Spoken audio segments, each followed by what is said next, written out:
Hidup Sehat pemirsa, kita masih bahas tentang mie instan ya. Tadi sudah banyak fakta-fakta, kebanyakan fakta Kak Bektia selama ini ya. Betul sekali. Perlu banget disimak. Nah, ternyata katanya kalori pada mie lebih besar daripada nasi. Nah, ini kenapa dokter? Fakta ini tadi saya bilang. Kenapa? Karena mie instan itu kecuali dia mengandung karbohidrat, dia mengandung lemak.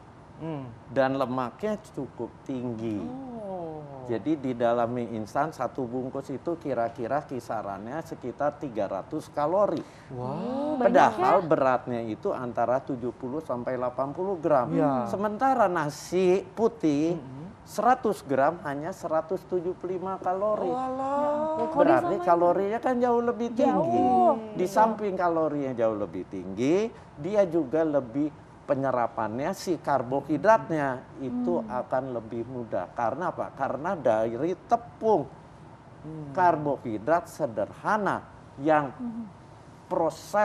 diproses, diolah sehingga diserapnya dia akan lebih cepat. Tepungnya, karbohidrat. Tepung karbohidrat itu diserap lebih cepat. Ya. Kalau diserap lebih cepat itu malah lebih masuk gula di dalam darah. Setelah gula dalam darah mulai naik, kelenjar pankreas kita mengeluarkan hormon insulin agar si gula di darah itu segera masuk ke dalam sel.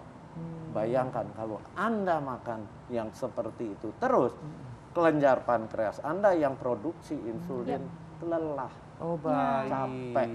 Oke baik. Hati-hati. Hati-hati ya dok Bisa ya. kena diabetes. Oh Betul. baik. Ya, apalagi yang diabetes ya, bener-bener udahlah jangan ya. Iya Hati-hati betul sekali. Kita harus hati-hati benar cari-cari makanan ya. Nah ini dok, kalau misalkan tadi tuh mie instan itu katanya kalau dimakan pada saat sahur itu bisa membuat lebih haus daripada biasanya dok. Fakta atau mitos dok? Fakta. Fakta lagi. Ya. Oke, Kenapa? dok. Karena mie instan itu gurih. Ya. Asin. Kenapa? Karena dia kandungan natriumnya tinggi. Ini yang saya selalu bicara. Bahwa kita dalam sehari asupan natrium itu tidak lebih dari 2000 mg atau 2 gram. Itu ibaratnya kalau garam dapur hanya 1 sendok teh peres. 1 sendok teh itu 5 gram garam. Garam itu rumus kimianya NaCl. Nah, natriumnya sekitar 40%. Jadi natriumnya harus masuk hanya 2000 mg. Sementara Anda makan mie instan, natriumnya tinggi. Satu bungkus itu dia bisa sampai di atas 1200 mg. Tinggi sekali ya. Karena dia juga natriumnya tinggi di mana? Kecuali di mie-nya, waktu proses pembuatan ditambahkan garam, dia juga tinggi bumbunya. Ya, itu dia. yang bikin Bumbunya gurih paling enak. justru Nah, ya. karena rasa asinnya itu. Ya. Jadi Anda harus benar-benar menyiasati kalau terpaksa harus makan mie instan. Terpaksa ya.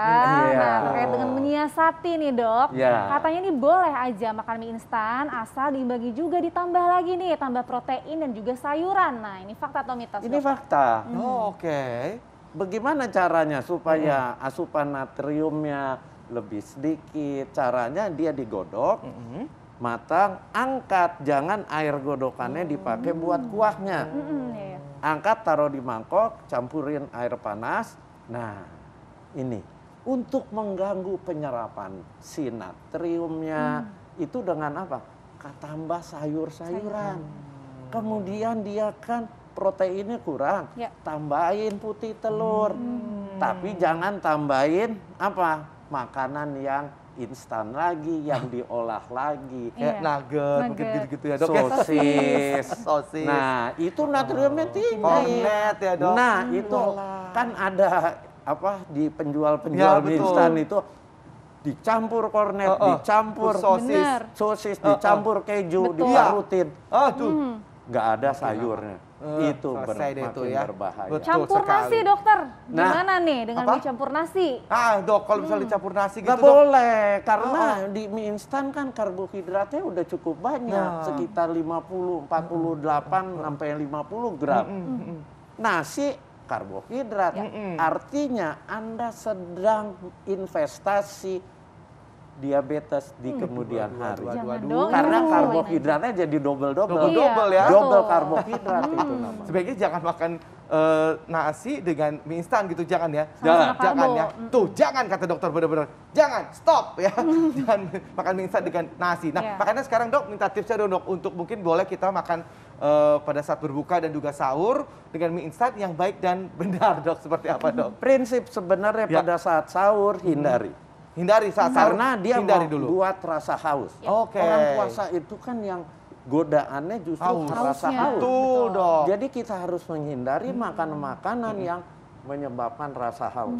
Tapi pada saat berbuka, kalau mau silakan. Tetapi yang tadi digodok, air godokannya dibuang, ditaruh di mangkok, bumbunya jangan dipakai semua. Oh, bumbu jangan pakai semua. Setengah aja bumbunya.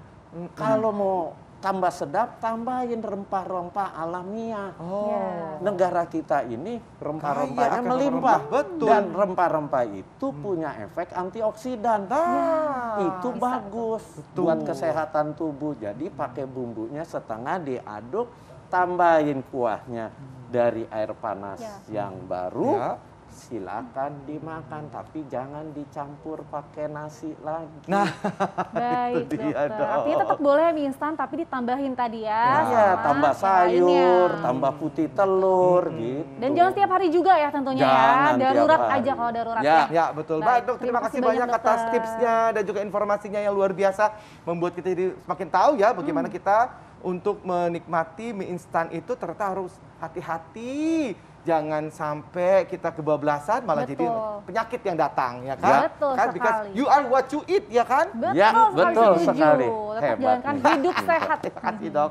Ya buat masyarakat nih yang pengen mendapatkan informasi kesehatan lebih lanjut, jangan lupa untuk tonton Hidup Sehat ya tentunya setiap hari Senin sampai hari Jumat pukul 9 sampai jam 10 pagi hanya di TV One. Dan jika ada ketinggalan nih mengenai episode kali ini, jangan khawatir, kita akan masih ada di laman tv1news.com. Saya Indra Bekti. Saya Dr. Sabrina, Indonesia Hidup Sehat. Sampai jumpa.